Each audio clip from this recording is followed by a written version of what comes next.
यो पनि चाहिन्छ नि अब खै चाहिन्छ होला राख्नु के गर्ने यसले अन्त गर्नु न सम्झ्नु न अहिले नेपालमा जेएनजीहरूले आन्दोलन गरेर होइन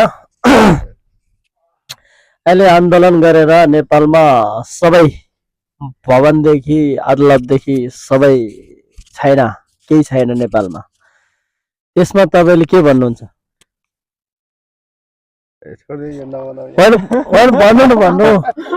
भन्नु तपाईँको के मनको कुरो राख्न सक्नुहुन्छ आफ्नो देशको लागि सन्देश त दिनु मिल्छ नि त तपाईँले देशको लागि के भन्नु छोड्दै हाम्रो यहाँ देशै सक्ने बेला भइसक्यो के देशको देशै दोष त भयो नि त त्यसको लागि सन्देश के दिनुहुन्छ भने क्या देशै सकिसक्यो नि त देश अहिले एउटा बोल्नुहोस् न बोल्नुहोस् यार तपाईँ यार किन यार बोल्नुहोस् देशको छ त बोल्नुहोस् अब के बोल्नु अब खै एउटा सन्देश दिनु न दिनु सोध्नु पर्दैन जे आयो त्यही फ्याट्टै दिनु त भने अब सोचेर ताकेर दिने कुरो त भएन प्रधानमन्त्री को रहेछ ल्याएको अनि अहिलेको प्रधानमन्त्री तपाईँलाई लाग्छ कस्तो ठिकै छ ठिकै छ है मन्त्री 82 वर्षको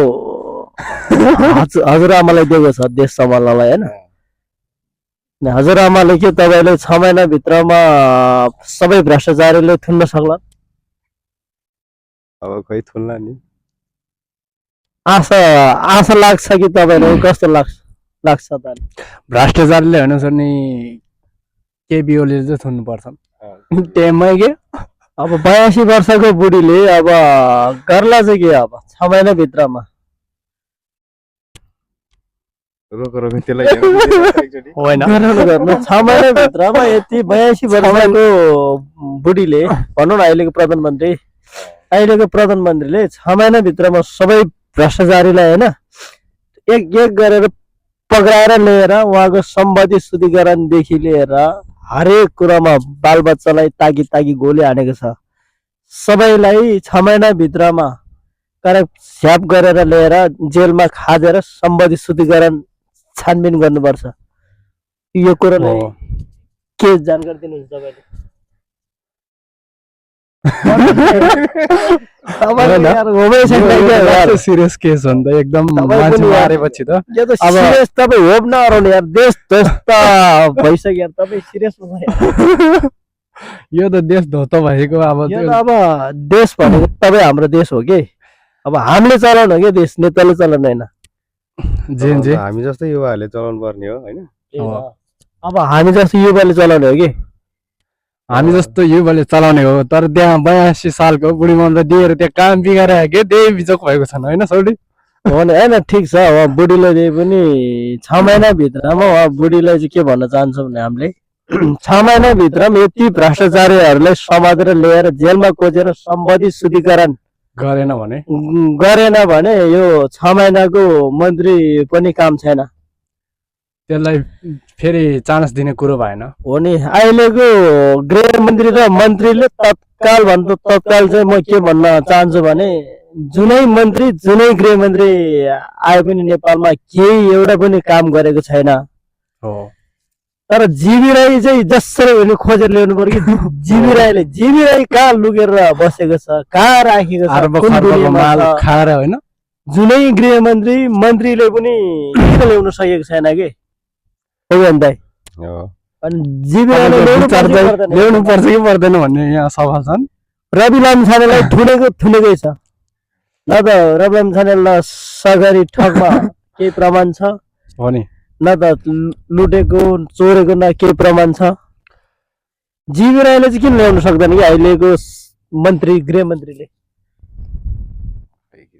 नेपालको मन्त्रीले पावरै नभएको हो कि हिम्मतै नभएको हो कि क्षमतै नभएको हो कि पार्टी मिलेर चाहिँ त्यहाँ टक्का लुगाएर राखेको हो कि हो नि अहिलेको जहाँसम्म लाग्छ यो मन्त्रीहरू सबै चोर हो कि चोर एक नम्बरको ठग चोर के होइन यो 6 महिनाको लागि बाले नआउनु कारण चाहिँ के हुन सकिन्छ होइन भन्नु पर्दैन सोली अब बालन भनेको एउटा नेपालको हिरो पनि हो हजुर एउटा हिरोले गर्दा हिरोको रोल पछि आउँछ भन्छ नि त हिरोको रोल हो नि अब त्यसै कारणले 6 महिनाको लागि चाहिँ बालेन शाह लाउनु कारण त्यही हो कि हो अब 6 महिनापछि त अर्को संसद चुनाव भइहाल्छ हो, नै चुनाव जसरी भए भएछन् पनि। अब चुनाव पछि त बालेन जसरी पनि आइ नै हाल्छ हजुर आइहाल्छन् हिरोको रोल त पछि अवश्य नै देखिन्छ नि त। हो नि अनि के अरे धरानको मेयर उहाँलाई चाहिँ किन नराख्नु भएको जेएनजीले के भन्न चाहन्छु कि खासै हुन त उहाँको काम पनि ठिकै छ, सबै जनताहरूले नै मन पराएकै छ। हजुर एउटा सो उहाँ पनि बालेन जस्तै हो कि हजुर अब उहाँ पनि हिरै छ। होइन यस्तो भने फेरि उहाँ त आउँछु भनेर राख्दा आउँदो पनि नराखेको त्यहाँ चाहिँ के कारण हुन सकिन्छन् कि यो नेपालको यो जेनजीको कुरा हो। हजुर अहिले जति छ जेनजीले राख्ने त हो नि। हजुर अब नेताले कसैले फोर्स गरेर कसैले धम्काएर हुँदैन नि त। हजुर जेनजीले जे चाह्यो त्यही हुन्छ भनेपछि जेएनजीले चाहिँ अलिकति मन पराउनु भएन त्यही र त। अलिकति कम्ती भयो त्यो त जेनजीले नै सबैपट्टि कम मेन दियो। कुरा जेनजीले राख्नु पर्यो कि। कि जेएनजीले यस्तो पनि होला तपाईँको अब 6 महिनाको लागि नराखौँ फेरि अब लडेर आओस् न अब चुनावको टाइममा त्यतिखेर अब 5 वर्ष एकैजनामा बस्न पाइन्छन् भनेर पनि हो कि जेनजीले सोचेको अनुसार चाहिँ यो 6 महिनाको मात्रै हो। 6 महिना पछाडि चाहिँ संसदीय चुनाव भइसकेपछि हजुर। मन्त्री गृहमन्त्री सबै चेन्ज हुन्छ नि त। हो त्यसै कारणले जेनजीले 6 महिनाको लागि चाहिँ यो हजुरआमालाई नै दिएको हो गृहमन्त्री चाहिँ। हो गृहमन्त्री मन्त्री सबै सम्हाल्न देशै सम्हाल्न यदि दर्शकबिनहरू यतिलाई होइन अब जुन हेरिराख्नु भएको सबै हेरिराख्नु भएको मान्छेहरूलाई अब दर्शकहरूलाई भनौँ न उहाँहरूलाई अब बालेन नआउनुको रिसै नपोखाइदिनु भनेर कसरी सम्झाउनुहुन्छ अहिलेको होइन 1 नम्बरमा त यस्तो हो उहाँको अहिलेको जेनजीहरूले राखेको छ त्यो नै ठिक छ। बालेन भनेको नेपालको एउटा हिरो हो कि हिरो किङ। हजुर किङ चाहिँ पछि हिरोको रोल पछि आउँछ भन्छ नि त। यो 6 महिना पछाडि चाहिँ हिरो अवश्य नै आउँछ कि हो एकदम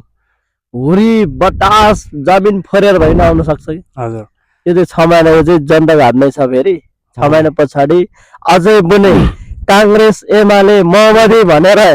हिँडेको मान्छेहरू गु खाए नै हुन्छ। अब चाहिँ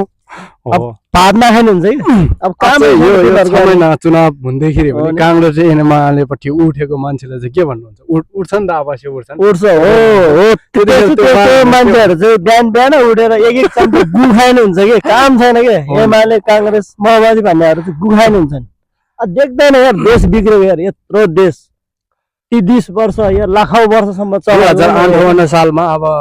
माओवादीले राज गरे अब त्यो पछि काङ्ग्रेस एमाले राज गर्दा भनी नबुझेसी होइन अब भर्खर जेएनजीले जितिरहेछन् जितिले अब जेएनजीले चुनिरह पछि पनि फेरि पनि उहाँले बन्छ भनेर फेरि काङ्ग्रेस एमाले आएर पनि जित्यो भने के भन्नुहुन्छ यो सबै यो हुन त मार्नुपर्ने यो नेपाली जनता छ कि 1 नम्बरमा ठग 1 नम्बरमा ठग भनेको यो नेपाली जनता छ कि मार्नुपर्ने यो नेपाली जनता छ कि बुझ्दै पनि त्यो दिमागमा गोबर घुसेको छ कि हो नि हो। त्यसै कारणले एक हिसाबले गर्दा नेपाली जनता नै मार्नुपर्ने छ कि। अनि आन्दी मान्दिमा छ सोल्डी होइन अनि हामी जेएनजीहरूलाई चाहिँ के भन्नुहुन्छ यो अब हामीलाई धेरै जेएनजीहरूले जे गर्यो एकदम ठिक गर्यो नेपालको लागि एकदम ठिक गर्यो। जो भ्रष्टाचारी गरेर ठुल्ठुलो घर करोडौँ अरबौँको घर होटेलदेखि खोलेको छ सब जस्तो भएर एकदम ठिक छ। मलाई चाहिँ राम्रो लागेको छ। अझै पनि जेएनजीहरूको हातमै छ देश चलाउनको लागि। अब सबै नेताहरूको दिन गयो। अब चाहिँ म के एउटा सुझाव सल्लाह दिन्छु भने अब 6 महिना पछाडि आउने चुनावमा चाहिँ हजुर माओवादी काङ्ग्रेस एमाले भन्नेहरू हिँडेर पछि लाग्नेहरू चाहिँ गु खाएन हुन्छ कि खाना नखाएन हुन्छन्। तिमीहरू काम छैन कि तिमीहरू देशको लागि केही पनि गर्न सक्दैन कि। एमाले काङ्ग्रेसहरूले देखिसक्यो त यार हामीले यार। यति भन्दै हामी जेएनजीलाई एकदम सपोर्ट दिँदा हामी जेएनजीलाई धन्यवाद भन्न चाहन्छौँ हामी मनदेखि। अनि अर्कोचोटि पनि यस्तै भिडियो मैले लिएर आउनेछु अनि सपोर्ट गरिदिइराख्नु होला। हजुर हजुर हस्त हस्त धन्यवाद।